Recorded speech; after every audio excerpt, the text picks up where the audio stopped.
तो कल हमने प्लांट सेल और एनिमल सेल तक पढ़ लिया था, ठीक है। आज हम क्या पढ़ने वाले हैं? प्लाज्मा मेम्ब्रेन, ठीक है। तो प्लाज्मा मेम्ब्रेन स्टार्ट करने से पहले जल्दी से ब्रशिंग और ड्रेन कर लेते हैं किस कौन से टॉपिक की? प्लांट सेल के पास सेल वॉल था और एनिमल सेल के पास सेल वॉल नहीं था। प्लांट सेल के पास प्लास्टिड था और एनिमल सेल के पास प्लास्टिड नहीं था। इसका न्यूक्लियस पेरिफेरी पे था, प्लांट सेल का कि एनिमल सेल का? क्योंकि उसका सैक पैक बहुत ज्यादा साइज में बड़ा होता है, जिसकी वजह से न्यूक्लियस कहाँ शिफ्ट हो जाता है? पेरिफेरी, मतलब किनारे में शिफ्ट हो जाता है। और किस वाले सेल का न्यूक्लियस सेंटर में रहता है? एनिमल सेल, क्योंकि उसका वेक्टर या तो बहुत ही छोटा होता है या तो अब सबने ना एक सेल का डायग्राम देख रहा और नॉर्मली अगर सेल को कोई देख ले तो मान लो ये तुम्हारा सेल है, तो उसकी आउटर कवरिंग थी उसे हमने क्या बोल दिया था? प्लाज्मा मेम्ब्रेन बोल दिया था। तो एक बात बताओ, अगर कोई किसी की आउटर कवरिंग है तो क्या करेगी? चीजों को अंदर बाहर करा रही होगी ना एक तरीके से। मान लो अगर ये मेरे ये जो पूरा एक रूम है, इसकी जो वॉल्स है एक तरीके से क्या कर रही है? किसी भी चीजों को अंदर नहीं आने दे रहा और अंदर किसी को क्या नहीं कर रहा? बाहर नहीं जाने दे रहा होगा ना। एक्चुअल में देखा जाए तो यही फंक्शन है। तो प्लाज्मा मेम्ब्रेन भी क्या करता है? किसी भी चीज को अंदर या क्या करता है? बाहर कराता है। इतना क्लियर है? ठीक है। प्लाज्मा मेम्ब्रेन क्या है? Outermost covering of the cell. या मैंने क्या लिखा है पहला point? Plasma membrane is the outermost covering of the cell. अब जो ये प्लाज्मा मेम्ब्रेन थी, मैंने से कौन से 3 पार्ट बोले थे सेल के जो हर तरीके के सेल में पाए जा रहे थे? आपकी प्लाज्मा मेम्ब्रेन की न्यूक्लियस था and the third one is cytoplasm, ठीक है। तो ये हर तरीके की लिविंग ऑर्गेनिज्म में क्या करता है? ये पाया जाता है, लिविंग ऑर्गेनिज्म की सेल में पाया जाता है। अब इसके स्ट्रक्चर की बात करते हैं। बहुत ही थिन होता है, बहुत ही पतला है, ठीक है, बहुत ही डेलिकेट है, मतलब नाजुक है। ऐसा नहीं कि ज्यादा अगर तो ज्यादा खींचोगे ना तो ये फट सकता है। बहुत ही नाजुक टाइप है, ठीक है, इलास्टिक है, खिंचाव है इसके अंदर पर ज्यादा नहीं है, लेकिन थोड़ा बहुत है। मान लो सेल के अंदर पानी भर रहा है तो ये उसको साइज बढ़ा सकता है, लेकिन ज्यादा भी नहीं बढ़ा सकता। तो इलास्टिसिटी देखते हो, रबड़ को जितना खींचो खिंच जाता है, तो उस प्रॉपर्टी को हम क्या बोलते हैं? इलास्टिसिटी बोलते हैं। तो इसकी इलास्टिसिटी है तो, लेकिन ज्यादा नहीं है।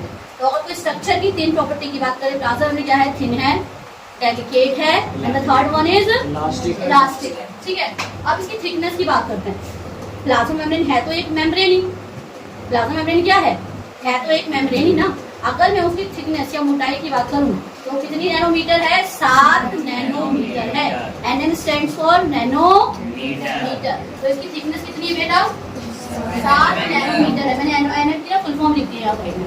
MM मतलब क्या होता है? मिलीमीटर, और NM स्टैंड्स फॉर नैनोमीटर। तो अगर क्वेश्चन मान लो MCQs में आ जा रहा है, 1 में आ जा रहा है कि थिकनेस कितनी होती है प्लाज्मा मेम्ब्रेन की, तो कितनी होती है? 7 नैनोमीटर, ठीक है। अब इधर आ जाओ। अब ना ये बायलिपिड मेम्ब्रेन है। अब एक बात बताओ, अगर मान लो प्लाज्मा मेम्ब्रेन है तो होगी तो एक मेम्ब्रेन। अगर मैं इसको ऐसे खोल दूं, मान लो ना मैंने एक धागे से ना सर्कल बनाया, तो वो जो सर्कल बना है वो क्या है? प्लाज्मा मेम्ब्रेन है। अब मैं इसे ऐसे करके खोल दूं तो जब उसको हम ऐसे देखेंगे ना ऐसे करके, तो उसके अंदर ना 2 लिपिड मेम्ब्रेन दिखेगी। मतलब 2 लिपिड मतलब होता है फैट। लिपिड मतलब क्या है? 2 फैट की मेम्ब्रेन, मतलब एक ऐसे फैट लगा पड़ा है, एक ऐसे फैट लगा पड़ा है, और दोनों मिला के एक पूरी क्या बना रही है? एक मेम्ब्रेन बना रही है। बात समझ रहे हो मेरी? मान लो मैंने एक धागा लिया, मैंने धागे को ऐसे मोड़ दिया तो उसने एक सर्कल बना लिया। तो अभी तो आउटर मोस्ट कवरिंग बना रहा है, तो वो तुम्हारी क्या हो जाएगी? Plasma membrane. पेज देना, पेज दो, ठीक है। मान लो मैंने वो धागा क्या कर दिया? ऐसे क्या कर दिया? फोल्ड कर दिया। तो फोल्ड करके आउटर मोस्ट कवरिंग आपको क्या दिख रही है? प्लाज्मा मेम्ब्रेन दिख रही है, ठीक है।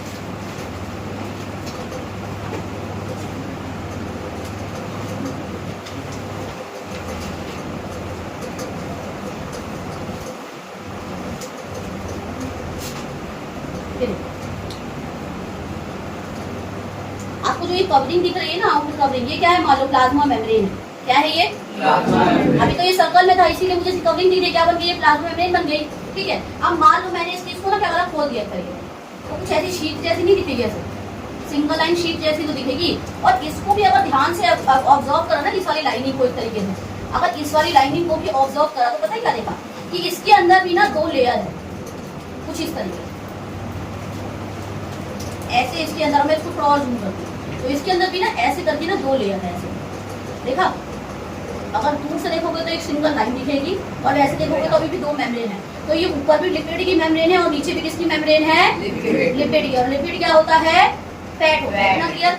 ऐसे देखा तो हमें ये सिंगल शीट दिख रही थी, पर इसको और अंदर माइक्रोस्कोप से देखा तो हमें क्या दिख रही थी? ये ऐसे लिपिड की क्या है? इसके अंदर 2 देखो कोई भी चीज अगर तुम दूर से देखोगे ना, उसमें एक सिंगल लाइन ही रहेगी, लेकिन जब उसको और जूम करके देखा जाएगा तो हमें पता लगेगा ना एक्चुअल में अंदर में कैसे बना पड़ा है ना। तो समझ लो ये क्या है, दो लिपिड की कैसी ये मेम्ब्रेन है, और लिपिड क्या है, फैट। लिपिड किसे कहते हैं हम, फैट कहते हैं। तो कुछ ऐसा ही था। अब ना मैं सिर्फ एक लिपिड एक फैट के ना मॉलिक्यूल को ना बना के दिखा रही हूँ। तो ये कुछ नहीं है, एक लिपिड का एक मॉलिक्यूल है या फैट कह सकते हो, ठीक है। ये उसकी हेड है और ये क्या है, उसका टेल है। तो जो हेड वाला पार्ट होता है ना, बस इमेजिन कर लो कि सपोज करो कोई भी एक सेल है, वो कैसा दिखता होगा। तो एक फैट का जो मॉलिक्यूल है ना, या एक लिपिड का वो है, वो कैसा दिखता है, ऐसा दिखता है, ठीक है। ये उसकी हेड है और ये उसकी टेल है। तो जो हेड वाला पार्ट है ना, ये है हाइड्रोफिलिक। हाइड्रो मतलब क्या होता है बायोलॉजी में, हाइड्रो मतलब क्या है बायोलॉजी में, वाटर है, ठीक है। तो ये हाइड्रोफिलिक है, मतलब हाइड्रो के लिए देखो, फिलिक को ऐसे याद रखो, फीलिंग से रिलेटेड। फिलिक मतलब फीलिंग नहीं, और किसी को अगर किसी के लिए फीलिंग नहीं है तो उसके पास बिल्कुल आराम से सकता है, उससे दूर भागेगा क्या, कोई बंदा नहीं भागे ना। मान लो किसी बंदे को कपकेक्स बहुत पसंद है, तो उसके लिए उसको कपकेक्स पसंद है, तो वो कपकेक्स के पास खा सकता है ना आराम से, उससे दूर क्यों भागेगा। सपोज करो किसी कोई अनफेवरेट डिश कोई है, सब्जी जो किसी को ना पसंद, करेला, ठीक है। तो करेला किसी को नहीं पसंद, तो कोई करेले के पास जाएगा उसे खाने के लिए, नहीं जाएगा ना। तो हम करेले के लिए फोबिक हो गए, हमें उससे डर है, हम उसे नहीं खाएंगे। कुछ लोगों को हाइट से डर होता है, तो कहते हैं ये हाइट के लिए फोबिक है। तो समझो यहाँ पे क्या है, फिलिक मतलब फीलिंग टाइप रिलेट कर लो कि मतलब ये क्या है, हेड वाला पार्ट हाइड्रोफिलिक है, ये पानी को आराम से पानी के पास जा सकता है। लेकिन जो टेल वाला पार्ट है वो हाइड्रोफोबिक है। फोबिक मतलब क्या होगा, डर। फोबिक मतलब क्या है, डर। तो ये पानी के पास नहीं जा सकता। अब प्लाज्मा मेम्ब्रेन के अंदर मतलब सेल के अंदर पानी जाता है कि नहीं जाता, मुझे इतना बताओ, जाता है ना, और सेल से पानी बाहर भी निकलता है। तो अगर मैं तुम्हें बोलूं, मैंने बोला दो लिपिड की मेम्ब्रेन है, मतलब इसी को अरेंज करना है, तो मुझे बताओ कैसे अरेंज करोगे। सपोज करो तो मैंने दो शीट दिखाई थी वैसे, ये नहीं शीट, दो लिपिड की लेयर थी ऐसे इस तरीके से। अब मुझे बताओ ये वाली इसकी अरेंजमेंट होगी कैसे ऐसे और ऐसे, दो थी ना, एक ये रही एक ये रही। तो क्या उसमें जो लिपिड था मैंने टेल को थोड़ा सीधा बना दिया, ऐसे अरेंज हो सकता है। थोड़ा ध्यान से देखो, क्योंकि पानी तो अंदर बाहर करेगा। अच्छा तो सेल के अंदर से पानी बाहर नहीं जाएगा, जाएगा ना, पर पास तो तभी करेगा ना तो पानी को पसंद करने वाला उसके पास खड़ा हो एक तरीके से। तो ध्यान से देखो, अगर मान लो ये सेल के अंदर का, ये सेल का इन वाला पार्ट, ये सेल का आउट वाला पार्ट है, तो पानी को इसके अंदर से इधर कराना है ना, अंदर लेके जाना है। तो ये वाला खड़ा होना, मतलब ये वाला लगा होना चाहिए कि ऐसा वाला लगा होना चाहिए। तो थोड़ा मेरे बाहर के रिस्पेक्ट में समझते हैं। अगर मान लो मुझे पानी को सेल के अंदर लेके जाना है, तो मैं लिपिड को कैसे अरेंज करूँ, ऐसे करके कि ऐसे करके, ये वाला है ना, क्योंकि ये हेड वाला जो पार्ट है मेरा क्या है, हाइड्रोफिलिक है, पानी को क्या करता है, ये पसंद करता है। तो ये पानी को अंदर जाने देगा कि नहीं जाने देगा। क्या ये वाला कर सकते हैं, नहीं कर सकते। क्यों नहीं कर सकते, क्योंकि पानी को अलाउ नहीं करेगा, और सेल को पानी तो चाहिए ना, कि नहीं चाहिए। तो प्लाज्मा मेम्ब्रेन से पानी को क्रॉस कराना है कि नहीं कराना, मुझे इतना बता दो। क्या आप अपने सेल को पानी दोगे कि नहीं दोगे, क्योंकि पानी क्यों चाहिए होता है। अब हम इसके बाद पढ़ने वाले हैं माइटोकॉन्ड्रिया, पढ़ेंगे आगे। तो माइटोकॉन्ड्रिया को एनर्जी गिराने के लिए क्या चाहिए होता है, पानी चाहिए होता है। तो पानी अगर सेल के अंदर जाएगा ही नहीं तो माइटोकॉन्ड्रिया तक कैसे पहुंचेगा, और वो एनर्जी कैसे बनाएगा। तो तुम कोई भी काम नहीं कर सकते ना। तो मुझे अरेंज होगा, बाहर के अरेंजमेंट कैसे, ऐसे अरेंज रहेगा कि ऐसे अरेंज रहेगा। फर्स्ट वाला ना सही तरीका। हम मान लो अंदर से पानी बाहर लेके जाना, तो कैसे सही अरेंजमेंट बताओ, ये वाला सही है या ये वाला सही है, दोनों में से कौन सा वाला सही है। अब अंदर से ना पानी बाहर लेके जाना, तो कौन सा वाला सही है, ये वाला कि ये वाला, ये वाला, जोर से बोलो। क्यों, क्योंकि ये कौन सा पार्ट है, हाइड्रोफिलिक, और ये कौन सा पार्ट है, हाइड्रो। तो जो अरेंजमेंट होती है ना प्लाज्मा मेम्ब्रेन में, जो लिपिड की कुछ इसी तरीके की होती है। ध्यान से ये ना हेड वाला पार्ट पानी को इधर से अंदर लगा देगा। बस मैंने क्या खोला है ना मैंने, अब उसको भी एकदम डिटेल दिखा दिया, माइक्रोस्कोप से जब देखा गया ना एक तरीके से। तो अब ना बहुत सारे साइंटिस्ट हैं प्लाज्मा मेम्ब्रेन की स्ट्रक्चर के बारे में बताने के लिए ना, बहुत सारे। पहले पता है एक साइंटिस्ट आए थे, ज्यादा पॉपुलर तो नहीं हुए क्योंकि उनका जो मॉडल था ना वो फेल हो गया। उन्होंने बोला प्लाज्मा मेम्ब्रेन एक सैंडविच जैसा दिखता है। पहले साइंटिस्ट आए, उन्होंने बोला कि जो प्लाज्मा मेम्ब्रेन है वो किसकी जैसे दिखती है, खुद ही देखो उन्होंने क्यों बोला ऐसा पता है, क्योंकि एक के ऊपर एक चीज ऐसे करके रखी हुई और अंदर में ना जैम वैम लगा पड़ा। उन्होंने बताया ऐसा क्यों बोला, उस कवरिंग को खोल दिया उन्होंने, वो ब्रेड और अंदर में जो जैम है ना उसको उन्होंने सेल के अंदर के कंटेंट को खोल दिया। पर क्या वो सैंडविच जैसा दिखता है, प्लाज्मा मेम्ब्रेन से नहीं दिखेगा ना। उन्होंने प्रोटीन दिखा था उन्हें भी, लेकिन वो क्या कर पाए थे, इसको पूरी तरह से डिस्टिंग्विश नहीं कर पाए थे। ठीक है। अब इधर देखो, अब ना इसके बाद है सिंगर एंड निकोलसन। अब दो साइंटिस्ट आए जिनका नाम क्या था, उन्होंने कौन सा मॉडल दिया, फ्लूइड मोसाइक मॉडल। उन्होंने क्या दिया, उन्होंने जो मॉडल दिया फ्लूइड मोसाइक मॉडल 1972 में दिया। और ये मॉडल सबसे ज्यादा एक्सपेक्टेड था, पता है क्यों? क्योंकि इन्होंने एक प्लाज्मा मेम्ब्रेन का सही स्ट्रक्चर डिस्क्राइब करा। तो अगर कोई तुमसे पूछे कि सबसे एक्सेप्टेड मॉडल कौन सा है प्लाज्मा मेम्ब्रेन के लिए, तो कौन सा मॉडल है, फ्लूइड मोसाइक मॉडल। और किसने दिया था, ये सिंगर एंड निकोलसन ने दिया था। ठीक है। अब इन्होंने क्या क्या बताया, इन्होंने बोला, इन्होंने ये वाली बात बोली। इस बात को समझने से पहले ना पहले इसका डायग्राम समझते हैं, ठीक? ये वाली बात बहुत अच्छे से समझ आती है। ठीक है। इन्होंने बोला, देखो मैंने बताया था ना कि लिपिड की दो लेयर है, जैसे ये एक लिपिड की लेयर और ये एक लिपिड की लेयर है। अब इनके बीच में ना कुछ कुछ प्रोटीन्स लगे पड़े रहते हैं। मैंने क्या बोला, एक लिपिड की मेम्ब्रेन, दूसरी लिपिड की लेयर, और इनके बीच में क्या लगा पड़ा है, प्रोटीन्स लगे पड़े हैं। क्या लगे पड़े हैं, कुछ प्रोटीन बिल्कुल अंदर तक हैं, मतलब अंदर से बाहर तक पूरे के पूरे हैं, और कुछ प्रोटीन से ऊपर में लगे पड़े हैं। समझ आया? कुछ प्रोटीन ऐसे हैं जो पूरी मेम्ब्रेन की जो पूरे जो शीट जा रही है उसको पूरा कवर कर रहे हैं, और कुछ ऐसे हैं जो सिर्फ ऊपर में लगे हैं। तो जो अंदर तक है उसे मैंने बोल दिया इंट्रिंसिक प्रोटीन, और जो बाहर में लगे हैं उसे मैंने क्या बोल दिया, एक्सट्रिंसिक प्रोटीन। और ये दोनों किसकी लेयर है, बाय मतलब दो, और लिपिड की लेयर है, इसलिए इसको क्या बोल दिया, क्या इतनी बातें क्लियर? अब इस छोटे एक्सट्रिंसिक प्रोटीन के ऊपर ना ऐसे ना कुछ ये लगा पड़ा है, कुछ इस तरीके का स्ट्रक्चर। इस पे नहीं, सब पे लगा रहेगा, किसी किसी पे रहता है, किसी किसी पे नहीं रहता है। तो इसे हम बोल देते हैं ग्लाइकोलिपिड। क्या बोल देते हैं इसे, हाँ, इतना क्लियर? तो एक बार स्ट्रक्चर फिर से रिकॉल करते हैं। मैंने बोला जो प्लाज्मा में एक शीट जैसा, पहले जो बंदे आए थे उन्होंने क्या बोला, एक शीट जैसा या सैंडविच जैसा स्ट्रक्चर है। उसके बाद इसमें हमने देखा कि इसमें क्या बोला गया कि बायलिपिड लेयर है, ये बायलिपिड की लेयर। इसमें क्या लगे पड़े हैं, प्रोटीन्स लगे पड़े हैं। कुछ प्रोटीन एकदम अंदर तक है, कुछ प्रोटीन कहाँ सिर्फ और सिर्फ बाहर। तो जो अंदर तक है उसे हमने बोल दिया इंट्रिंसिक प्रोटीन, और जो सिर्फ बाहर में है उसे हमने क्या बोल दिया, एक्सट्रिंसिक। और इस एक्सट्रिंसिक प्रोटीन के ऊपर ऐसे कुछ नेटवर्क लाइक स्ट्रक्चर है जिसे मैंने क्या बोल दिया, ग्लाइको। अब इन्होंने अपने इस मॉडल के लिए ना एक लाइन स्टेटमेंट दी। उन्होंने क्या बोला, a number of protein iceberg, क्या बोला, a number of protein icebergs floating in the sea of lipid. उन्होंने बोला आइसबर्ग पता क्या होता है, वो जो चट्टानें नहीं होती जैसे समुद्र के बीच में, तो एक बड़ी सी एक चट्टान आइसबर्ग, देखो तुमने वो देखा होगा। जैसे कोल्ड एरियाज में क्या होता है, जब वो पूरी जम जाता है नीचे और बर्फ गीला हो जाता है, तो बीच में ना बर्फ की एक चट्टान सी बन जाती है, बनती है ना। आपने मूवीज वगैरह में देखा होगा, रियल लाइफ में तो नहीं देखा होगा, मूवीज वगैरह में, लेकिन हमने बहुत देखा होगा। ऐसे बर्फ की ना पूरी चट्टान बन जाती है और पूरा नीचे का कैसा हो जाता है एकदम, वो भी जम सा जाता है। ऐसा होता है लोग में स्केटिंग वगैरह कर रहे होते हैं। तो जो उसने वो जो चट्टान बनी है ना उसको बोल दिया आइसबर्ग्स, मतलब बर्फ का एक पहाड़ बन गया।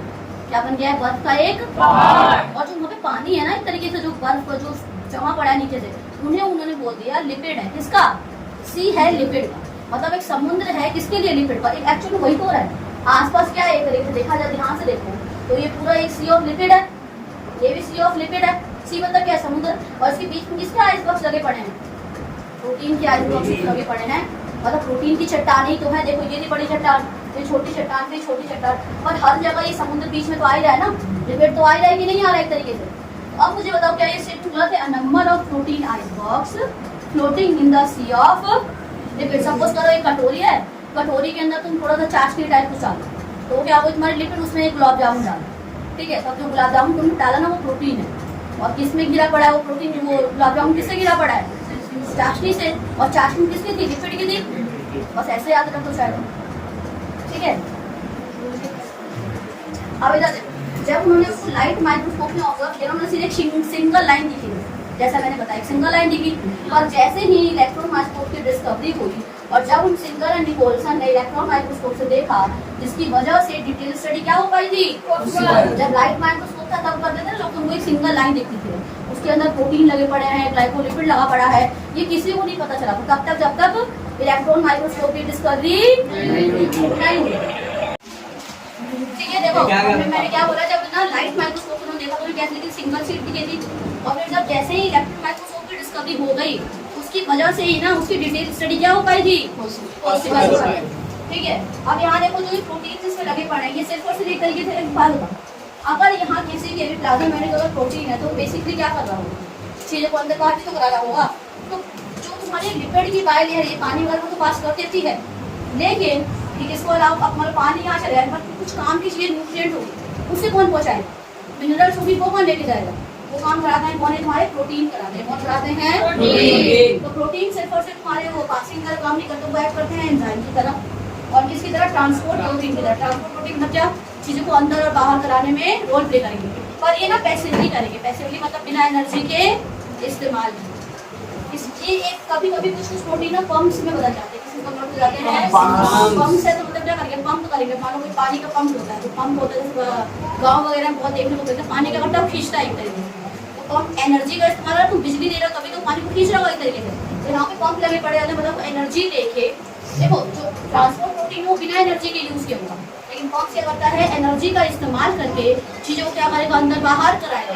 अब एनर्जी कब लगेगी, जब ज़्यादा बड़े मॉलिक्यूल को अंदर लेके जाना है, या ज़्यादा बड़े मॉलिक्यूल को अंदर से क्या करना है, बाहर करना है। ये सारा काम प्रोटीन के लिए बता रही हूँ। या रिसेप्टर प्रोटीन, अब रिसेप्टर क्या होता है, मान लो कहीं भी किसी भी चीज़ को जाके अटैक करना है तो उसके लिए क्या रिसेप्टर लगे पड़े जाते हैं। तुमको जो स्मेल आ रही है ना, तो नाकों में क्या लगा पड़ा है, रिसेप्टर, हाथों में क्या है, रिसेप्टर। और ये तो पैसे वाले रिसेप्टर नहीं, किसी चीज़ को फील मतलब स्मेल लेके जाने में। मान लो तुमने कोई दवाई खाई पेन की, तुम्हारे घुटनों में दर्द है, चाहे तुम्हारे मान लो हाथों में दर्द है, तो तुम पेन किलर खा रहे हो, उससे कैसे पता तुम्हारे हाथों पे जाके असर कर रही है, उससे कैसे पता तुम्हारे घुटनों पे जाके असर कर रही है। तो जहाँ पे भी पेन हो रहा होता है ना, वहाँ का मान लो एक तरीके से कुछ लॉक एंड की वाला सिस्टम होता है। इस तरीके से मान लो यहाँ पर जो ये प्रोटीन मॉलिक्यूल है वो हट जाता है, जो तुम दवाई खाते हो ना वो सीधा जाके ना यहीं पे बाइंड करता है, क्या करता है, यहाँ पे आके बाइंड करेगा, यहाँ से बाइंड हो गई, यहाँ की जगह फिल कर गई। अब इसकी मदद से क्या हो जाएगा, तुम्हारा जो दर्द हो रहा था ना इसके हटने की वजह से, अब वो दर्द क्या हो जाएगा तुम्हारा। अभी बात रखोगे दिन यहीं पे क्यों आकर बाइंड के, बाकी जगह का तो फुल है ना ऑलरेडी, यहीं पे आके तो यहीं पे तो कमी था, तो यहीं पे आके बाइंड करेगा, बाकी जगह का तो ऑलरेडी लगा पड़ा है ना। और जहाँ पे खाली रहेगा वहीं पे, अब मान लो यहाँ पे ऐसे कुछ है, तो जो तुमने दवाई खाई है वो कहाँ पे जाके असर करेगी, यहीं पे करेगी ना, तो यहाँ पे करेगी, आगे नहीं कर सकते ना, यहाँ पे तो ऑलरेडी वो लगा पड़ा है। तो ये ना कुछ लॉक इन की, जैसे ताले के अंदर चाबी डालते हैं तभी तो खुलता है एक तरीके से, मान लो ये हाथ ऐसा भी लॉक हो गया पूरी तरीके से, तो यही रिसेप्टर का काम है। ये रिसेप्टर है, ये तब तक नहीं करेगा जब तक यहाँ पे कोई एंटीजन आके क्या ना करे, यहाँ पे बाइंड ना कर जाए कुछ इस तरीके से, समझा गया। अब एक चीज मैंने तुमको बताई थी यहाँ पे, हाँ यहाँ पे जो हमारा ये हेड है ना, हाइड्रोफिलिक है ना, जो पानी को अगर ये अलाउ करेगा तो ये ऑयल को रोकेगा, इतना याद रखना। अगर हेड वाला पार्ट पानी को रोक रहा मतलब अलाउ कर रहा है तो वो तेल को रोकेगा, अगर कोई पानी को रोक रहा है तो वो तेल को क्या करेगा, अलाउ करेगा। तो ये ऑयल को क्या करेगा, अंदर नहीं आने देगा, और ये ऑयल को अलाउ, जो ये तेल वाला पार्ट है ये क्या करेगा, ऑयल को अलाउ करेगा, और ये वाला पार्ट ऑयल को अलाउ, उल्टा होता है। जो पानी को अलाउ करता है वो तेल को नहीं करेगा, जो तेल को करता है वो पानी को नहीं करेगा। और पता है इनके ग्रुप को, जब भी कलेक्टिवली ऐसे ग्रुप में जिनको कपड़े धोते हैं सब, कभी कपड़े धोते हो, कोई दागला पड़ सर्फ वगैरह डालते हैं, वो साफ कैसे हो जाता है, क्योंकि पता क्या होता है, मान लो ये कपड़ा है, ये हल्का सा ना यहाँ पे कोई डर्ट, कोई कचरा उचरा, सॉइल की पार्टिकल चले पड़े, यहाँ पता क्या होता है, कुछ ना इस तरीके से ऐसे ऐप कर देते हैं, ऐसे ना एकदम ग्रुप बना देते हैं, ऐसे एकदम ना चेन जैसा बना देते हैं इस तरीके। तो जब ये कलेक्टिवली एक राउंड फॉर्म कर लेते हैं इसको बोलते हैं मिसेल्स बोलते हैं, क्या बोल देते हैं, क्या बोल देते हैं इसे हम, मिसेल्स बोलते हैं। ठीक है, जब पूरा कलेक्टिवली एक गोल होकर किसी भी डर्ट पार्टिकल पे एक्ट कर रहा हो, साफ करने के लिए, तभी तो सर डालते हैं, रगड़ते हैं, और क्या होता है, जो भी दाग वाग लगी वो क्या हो जाती है, साफ हो जाती है ना। देखो हमने प्लाज्मा मेम्ब्रेन का डिटेल स्ट्रक्चर स्टडी कर लिया है, बोर्ड की भी शिफ्टिंग हो चुकी है, ठीक है। अब हम पढ़ने वाले हैं, मान लो कोई चीज अंदर या बाहर कर रही थी, करेगी ना, किसकी मदद से करेगी, या तो बायोलिपिड लेयर की मदद से, या किसकी हेल्प से, उस पे लगे हुए थे ग्लाइकोलिपिड लगे पड़े थे, या प्रोटीन की वजह से चीजें अंदर बाहर जा रही थी ना। तो अब हमें पढ़ना है कि कौन से ऐसे प्रोसेसेस हैं जिनके थ्रू चीजें क्या करती हैं, अंदर या बाहर जाती हैं। आपका पानी हो गया, आपके कोई भी न्यूट्रिएंट हो गए, ये सारी चीजें अंदर बाहर कर रही थी, तो हम यही पढ़ने वाले हैं। वो 5 प्रोसेस है जिनकी मदद से प्लाज्मा मेम्ब्रेन से सेल के अंदर जाता है, और सेल के अंदर से कहाँ जाता है, प्लाज्मा मेम्ब्रेन के बाहर जाता है। वो कौन कौन से प्रोसेसेस है, first one is your diffusion, second is osmosis, third क्या है मीडिएटेड ट्रांसपोर्ट, फोर्थ क्या है एंडोसाइटोसिस, और फिफ्थ क्या है एक्सो। एंडो का मतलब होता है अंदर, और साइटो मतलब सेल के, और सिस मतलब लग गया मतलब एक प्रोसेस, एक्सो मतलब बाहर, साइटो मतलब सेल के, और सिस मतलब क्या है, ये एक प्रोसेस है, ठीक है। और डिफ्यूजन प्रोसेस आप लोगों ने बहुत सुन रखा होगा केमिस्ट्री वगैरह में भी। तो डिफ्यूजन एक ऐसा प्रोसेस होता है जो किसका होता है, गैसेस का होता है, पता है ना। अब देखा है अगरबत्ती जलती है तो वो एकदम से पूरे फैल जाती है, किस प्रोसेस के द्वारा, डिफ्यूजन।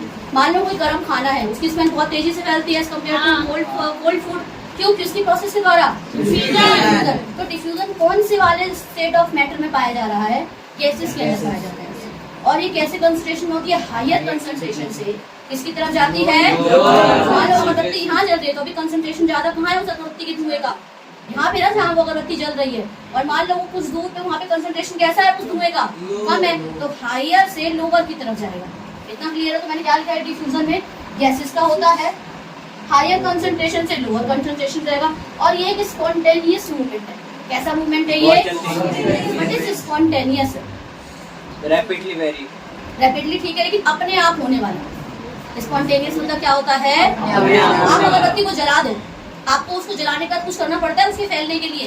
गर्म खाने की स्मेल अपने आप क्या उसको रोक सकते, रोक भी नहीं सकते, और उसको आपको कोई कुछ एफर्ट भी नहीं डालना पड़ता उसकी स्मेल फैलाने के लिए, करना पड़ता नहीं ना, तुम छोड़ भी दोगे ना, वहाँ गर्म खाना रख दिया, उसकी स्मेल अपने आप दूर दूर तक फैल जाती है। जैसे बगल में कुछ टेस्टी बन रहा तो लोग लग रहा है आसपास में कहीं कुछ ये बनता है, तो एक वो कुछ बता दो अपनी फेवरेट, जैसे मान लो कोई खीर बन रही होती है, बहुत लोगों को वही पसंद है, खीर की खुशबू आ रही है, लग रहा है किसी घर पे ये बन रहा है, ठीक है। देखो तो डिफ्यूजन का ज्यादा नहीं है, तो diffusion is the spontaneous movement of the particles of gases which occur from higher concentration to lower concentration, ठीक है। अब ऑस्मोसिस पे आते हैं। ऑस्मोसिस भी लगभग डिफ्यूजन की तरह है। डिफ्यूजन होता है आपके गैस के उसका, और ऑस्मोसिस होता है किसका, वाटर के मॉलिक्यूल का। ऑस्मोसिस ना आपका देखो सबका हो सकता है, देखा जाता है। वैसे डिफ्यूजन सॉलिड में भी पाया जाता है, मैंने बताया था आपको चैप्टर में केमिस्ट्री वाले में, जैसे बोर्ड के ऊपर और लिखा हुआ छोड़ दो चौक से, बहुत मुश्किल से वो इरेज होता है कि नहीं होता, क्यों, मतलब उस चौक के पार्टिकल ने बोर्ड के साथ क्या कर लिया है, डिफ्यूजन। दो मेटल के ब्रिक्स को ना, दो मेटल के इसको बांध के रख दो कुछ टाइम तक, थोड़ी देर बाद देखोगे ना रस्सी तुमने हटा भी दी कभी वो ना अलग नहीं होते, क्यों, मतलब दोनों एक दूसरे में क्या होगा, डिफ्यूज हो गए। तो सॉलिड के अंदर डिफ्यूजन देखते हैं लेकिन बहुत ही कम होता है, ज्यादा देखने को नहीं मिलता, इसलिए कहते हैं कि डिफ्यूजन ज्यादातर किसमें होता है, गैसेस में। ऐसे डिफ्यूजन ज्यादातर किसमें, ऑस्मोसिस ज्यादातर किसमें होता है, गैसेस में होता है, सॉरी लिक्विड में होता है।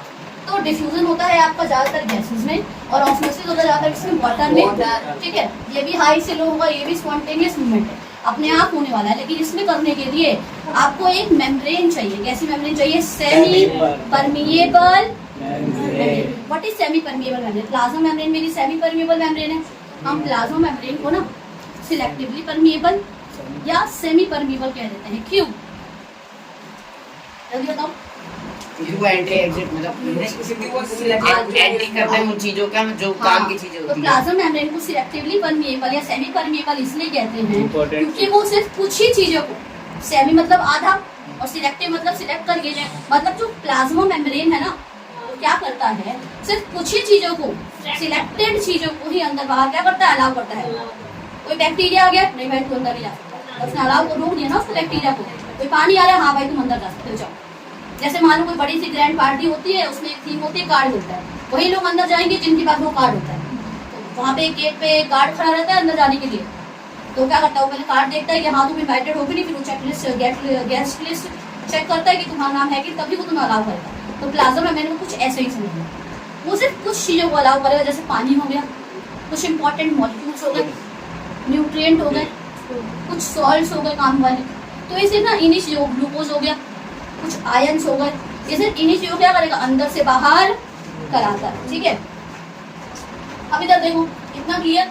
तो ऑस्मोसिस क्या है, वाटर का होता है, हायर कंसंट्रेशन से लोअर कंसंट्रेशन में, स्पॉन्टेनियस मूवमेंट है। और लास्ट वन चीज मैंने क्या बताई, इसको करने के लिए मुझे एक कैसी मेम्ब्रेन चाहिए, जो कि कौन है, प्लाज्मा, ठीक है।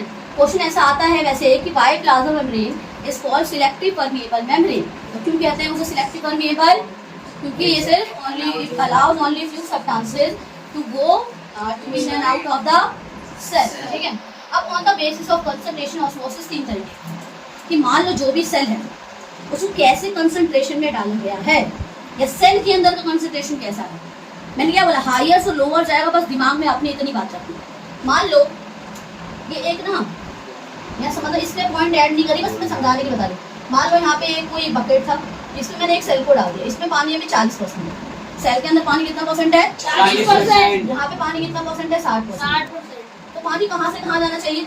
सेल से बाहर जाएगा, ये सेल के अंदर आएगा। क्यों? क्योंकि मीडियम जो आसपास का जो मीडियम है उसका कंसंट्रेशन कैसा है? ज्यादा। तो पानी किसके अंदर चला जाएगा? सेल के अंदर चला जाएगा ना। तो हाइपोटोनिक सॉल्यूशन वो होता है जहाँ पे सेल के अंदर का कंसंट्रेशन कम होता है और आसपास का कंसंट्रेशन कैसा होता है? ज्यादा। और उस टाइम पे सेल क्या करेगा? फूल ही तो जाएगा, तो सेल कम जाता है। सिंपल सी बात है। अच्छा एग्जांपल लेते हैं, खीर सबने खाई है यहाँ पे? खीर के अंदर किशमिश डालते हैं। तो जब किशमिश नहीं डाली होती तब तो पिचकी सी रहती है ना। लेकिन जैसे ही उस किशमिश को हम उसके अंदर, या एक व्हाइट सा भी आता है, वो भी डालते हैं ना लोग, बहुत सारे क्या बोलते हैं, मुझे नाम तो याद नहीं आ रहा है, मखाना मान लो डाल दिया। अभी तो वो नॉर्मल था, लेकिन जैसे ही उसे आपने खीर के अंदर डाल दिया, थोड़ी देर बाद क्या होता है? वो किशमिश फूल जाती है कि नहीं फूल जाती है? मतलब किशमिश का एक सेल मान के लोग उसे सेल ही कंसिडर करेंगे। उस सेल के अंदर का जो कंसंट्रेशन था एज कम्पेयर टू खीर के दूध वाले का कंसंट्रेशन, वो कैसा था? कम था ना। तो उसके अंदर क्या ऐड हो गया था? पानी। मतलब वो दूध चला गया उसके अंदर, वो भी शुगर वाला। तो देखा जाए तो पानी भी कम है और शुगर भी कम है। तो उस दूध के अंदर से, जो खीर का जो दूध है, उसके अंदर, तो किसके अंदर चला जाएगा? थोड़ा बहुत किशमिश के अंदर। इसीलिए वो क्या कर गई? तो मतलब मैंने किशमिश को कैसे सॉल्यूशन के अंदर डाला था? हाइपोटोनिक सॉल्यूशन के अंदर डाला था, जिसकी वजह से जो मेरी किशमिश या सेल थी वो क्या कर गई? सेल कर गई। तो यहाँ ऐसे हाइपो है ना, हाइपो मतलब होता है कम, और हाइपर मतलब क्या होता है? ज्यादा। तो इसको सेल से याद रखना। अगर हाइपो बोला है तो सेल के अंदर का कंसंट्रेशन कम है एज कम्पेयर टू मीडियम के कंसंट्रेशन का जो आसपास का। इधर देखो, इसके लिए कैसे बना सकते हो? इसका उल्टा कर दो, यहाँ 60 है, अब यहाँ 40 है, तो अब क्या होगा? ये पहला केस है मान लो। अब दूसरा केस देखो,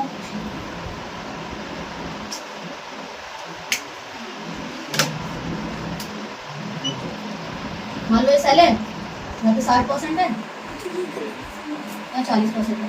तो अब पानी कहाँ से कहाँ जाएगा? सेल से बाहर जाएगा। तो अब सेल पिचकेगा कि नहीं पिचकेगा? सिकुड़ जाएगा ना। तो मतलब कि इसमें हाइपोटोनिक है, तो सेल के अंदर कंसंट्रेशन कैसा है? ज्यादा। और मीडियम का कैसा है? कम। इसीलिए क्या कर जाएगा? श्रिंक कर जाएगा, मतलब सिकुड़ जाएगा। क्या कर जाएगा? सिकुड़ जाएगा। अब ना इसके लिए दो केसेस है इंपॉर्टेंट, इसको समझने से पहले ये समझते हैं। आइसो मतलब होता है सेम, हाइपो मतलब कम, हाइपर मतलब ज्यादा, और आइसो मतलब इसमें सेल के अंदर का या मीडियम के अंदर का, दोनों के अंदर का कंसंट्रेशन कैसा है? सेम है। सपोज करो कुछ ऐसा है, यहाँ भी 20% और यहाँ भी 20%। मैंने बोला था हाईयर से लोअर जाए, यहाँ पे कोई चेंज होगा? कोई भी चेंज नहीं होगा। सिंपल सी बात है। तो ना तो पानी इसके अंदर जाएगा, ना तो पानी यहाँ से बाहर जाएगा। इसीलिए सेल का साइज कैसा रहेगा? सेम रहेगा। अब ना इस वाले केस के इंपॉर्टेंट पे आ जाओ। होता तो सेल के अंदर प्लांट सेल हाइपरटोनिक सॉल्यूशन के अंदर डाल दिया जाए और अगर वो श्रिंक कर जाए तो उस प्लांट सेल को पता है क्या बोलते हैं? हम बोलते हैं प्लाज्मोलाइज्ड सेल बोलते हैं। अब उसे हम प्लांट सेल नहीं बोलेंगे। जब प्लांट सेल किसी हाइपरटोनिक सॉल्यूशन में रखा गया है और जिसकी वजह से वो श्रिंक कर गया है, क्या कर गया है? तो अब मैं उस प्लांट सेल को प्लांट सेल नहीं बोलूंगी, मैं उसे क्या बोलूंगी? प्लाज्मोलाइज्ड सेल बोलूंगी। और इस प्रोसेस को मैं क्या बोलूंगी? प्लाज्मोलिसिस बोलूंगी। और व्हाट इज प्लाज्मोलिसिस? बहुत आता है। जब प्लांट सेल अपने अंदर का जो प्रोटोप्लाज्म है वो लूज कर देता है, उसी को हम क्या बोल देते हैं? प्लाज्मोलिसिस बोल देते हैं। अब आरबीसी के अंदर ऐसा देखा जाए, जब आरबीसी अपने अंदर का कंटेंट क्या कर दे? लूज कर दे और क्या कर जाए? श्रिंक कर जाए, पिचक जाए, तो उस आरबीसी को हम क्या बोलते हैं? क्रीनेटेड आरबीसी। क्या बोल देते हैं? क्रीनेटेड आरबीसी बोल देते हैं। और इस प्रोसेस को बोलते हैं क्रीनेशन। प्रोसेस को क्या बोल देते हैं? इतना क्लियर है? तो ये तुम्हारा 3 तरीके के थे, मतलब ऑस्मोसिस 3 तरीके की थी, हाइपो, हाइपर एंड आइसो। आप हाइपो वर्ड को ना सेल की कंसंट्रेशन से रिलेट करना, मीडियम से करोगे तो गलत हो जाएगा। हाइपोटोनिक में किसका कंसंट्रेशन कम होता है? बताओ। सेल का। हाइपरटोनिक में किसका ज्यादा रहेगा? सेल का। और आइसोटोनिक में दोनों का कंसंट्रेशन कैसा रहेगा? अच्छा, हाइपोटोनिक में सेल क्या करेगा? स्वेल करेगा या श्रिंक करेगा? स्वेल कर जाएगा। और हाइपरटोनिक में और आइसोटोनिक में सेम साइज करेगा। ठीक है, देखो हमने 2 प्रोसेसेस कर ली। इससे अंदर वाला कौन सा? डिफ्यूजन कर लिया और क्या कर लिया हमने? ऑस्मोसिस कर लिया। हम बच्चे 3 करेंगे। Third one is your mediated transport, fourth है एंडोसाइटोसिस और फिफ्थ क्या है एक्सोसाइटोसिस। अब पहले हम देखते हैं मीडिएटेड ट्रांसपोर्ट क्या है। मैंने बोला था कुछ चीजें अंदर बाहर तो होंगी, हो सकता है कुछ को प्रोटीन ट्रांसपोर्ट कर सकते हैं। तो जब इसमें क्या करेंगे, नीड ऑफ ट्रांसपोर्ट प्रोटीन, इसमें मुझे किसकी जरूरत पड़ेगी, ट्रांसपोर्ट प्रोटीन की जरूरत पड़ेगी। अब ट्रांसपोर्ट प्रोटीन क्या था, जिसमें इंट्रिंसिक और एक्सट्रिंसिक प्रोटीन लगे पड़े थे ना, वही है वो ट्रांसपोर्ट प्रोटीन जो कैरियर प्रोटीन की तरह एक्ट करते हैं। अब हो सकता है वो एनर्जी खर्च करके चीजों को लेके जा रहे हो, या हो सकता है बिना एनर्जी खर्च करे लेकर जा रहे हो। तो जब एनर्जी खर्च करके लेके जाएंगे उसे हम बोलते हैं एक्टिव ट्रांसपोर्ट, और जब बिना एनर्जी खर्च करते हैं उसे हम क्या बोल देते हैं, पैसिव ट्रांसपोर्ट। पैसिव ट्रांसपोर्ट क्या होता है, without the use of ATP. ATP क्या है, एडिनोसिन ट्राइफॉस्फेट। एटीपी की फुल फॉर्म क्या है, एडिनोसिन ट्राइफॉस्फेट। ठीक है, एटीपी फुल फॉर्म क्या हो जाएगी, एडिनोसिन ट्राइफॉस्फेट। ठीक है, अब इसमें यूज ऑफ एटीपी रहेगा, इसमें यूज ऑफ एटीपी नहीं रहेगा। इसमें हायर से लोअर जाएगा बिना एनर्जी की खर्च के, पर इसमें अगर एनर्जी खर्च करनी है तो कम से ज्यादा की तरफ जाएंगे ना, तो इसमें लोअर कंसंट्रेशन से कहाँ जाएगी चीजें, मैंने बोला था जब हो सकता है कोई बड़ा मॉलिक्यूल निकालना हो या किसी बड़े मॉलिक्यूल को अंदर लेकर आना हो, मैक्रो मॉलिक्यूल को, तो हमें एक्टिव ट्रांसपोर्ट करना पड़ेगा ना, क्योंकि बड़े मॉलिक्यूल को अगर सेल के अंदर ला रहे हो तो एनर्जी खर्च करनी पड़ेगी। बड़े मॉलिक्यूल को जब लेकर आएंगे तो उसके लिए हम क्या करते हैं, एक्टिव ट्रांसपोर्ट, मतलब लोअर कंसंट्रेशन से चीजें कहाँ जा रही है, हायर कंसंट्रेशन की तरफ। ये मेनली ग्लूकोज का ट्रांसपोर्ट करते हैं, और इसमें मेनली क्या होता है, सोडियम और पोटेशियम को सेल के अंदर बाहर करा जाता है। किसको करा जाता है एक्टिव ट्रांसपोर्ट में, सोडियम को, और करने के लिए ना पंप प्रेजेंट होते हैं, तो प्रोटीन ही किसमें कन्वर्ट हो जाते हैं, पंप में। अभी वो प्रोटीन है लेकिन हम क्या बोल देंगे, पंप बोल देंगे, और इसमें उसे क्या बोल देंगे, नॉर्मली वही मैंने था मीडिएटेड ट्रांसपोर्ट बताया था, तो दो तरीके के थे। तो जो प्रोटीन एटीपी की हेल्प से करते हैं उसे हम पंप्स बोल देते हैं, क्या बोल देते हैं, पंप्स बोल देते हैं। ठीक है, अब इधर देखो फोर्थ वन है आपका एंडोसाइटोसिस। एंडो मतलब क्या था, अंदर, साइटो मतलब सेल के, और सिस मतलब एक प्रोसेस, और एक ऐसा प्रोसेस जिसमें चीजें किसके अंदर आ रही है, सेल के अंदर आ रही है। अब सेल के अंदर तो सॉलिड भी आ सकता है और लिक्विड भी आ सकता है। जब सॉलिड अंदर आएगा तो उसे हम बोलते हैं फैगोसाइटोसिस।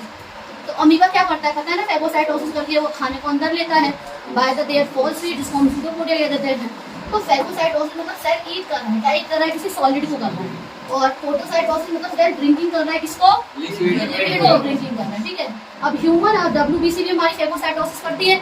हमारे अंदर जो व्हाइट ब्लड सेल्स होते हैं वो क्या करते हैं, फैगोसाइटोसिस करते हैं ना, क्या करने के लिए, बैक्टीरिया को किल करते हैं। ठीक है, कि क्या करते हैं, बैक्टीरिया किल करते हैं, इसी को हम क्या बोल देते हैं, एंडोसाइटोसिस। अब एक्सोसाइटोसिस क्या, तो एक्सो मतलब बाहर, साइटो मतलब सेल, और सिस मतलब प्रोसेस, एक ऐसा प्रोसेस जिसमें सेल से बाहर क्या कर रही है, चीजें बाहर जा रही हैं। अब इसी को हम कहते हैं सेल वॉमिट कर रहे हैं। हम भी जब वॉमिटिंग करते हैं तो चीजें बाहर निकाल देते हैं, तो सेल वॉमिटिंग मतलब क्या है, सेल के अंदर से चीजें क्या कर देना, बाहर निकाल देना। ठीक है, अब इसमें जो ये सेल है, ये वेस्ट को क्या, मान लो कोई सेल है, इसके अंदर वेस्ट इकट्ठा हुआ। अब जो ये वेस्ट इकट्ठा हुआ ना, ये पहले मेम्ब्रेन पे आगे ना इसे डिफ्यूज कर जाएगा, क्या कर जाएगा, डिफ्यूज कर जाएगा। अब थोड़ी देर बाद यहाँ की जो मेम्ब्रेन है ना, ये रप्चर कर जाएगी, मतलब ये क्या करेगी, फट जाएगी, और फट के सारे वेस्ट क्या करेगी, ये बाहर निकाल देगी, और वापस एक सेल बन जाएगा। वेस्ट इकट्ठा हुआ, मेम्ब्रेन पे आके डिफ्यूज हुआ, फिर सारा वेस्ट कहाँ चला गया, बाहर हो गया। तो यहीं पे हमारा पूरा का पूरा प्लाज्मा मेम्ब्रेन जो टॉपिक था, प्लाज्मा मेम्ब्रेन क्या है, उसे सेमी परमेबल क्यों कहते हैं, उसके फंक्शन, ठीक है, ये सारी चीजें क्या हो गई है, प्लाज्मा मेम्ब्रेन का टॉपिक क्या हो गया है, खत्म हो गया है। ठीक है।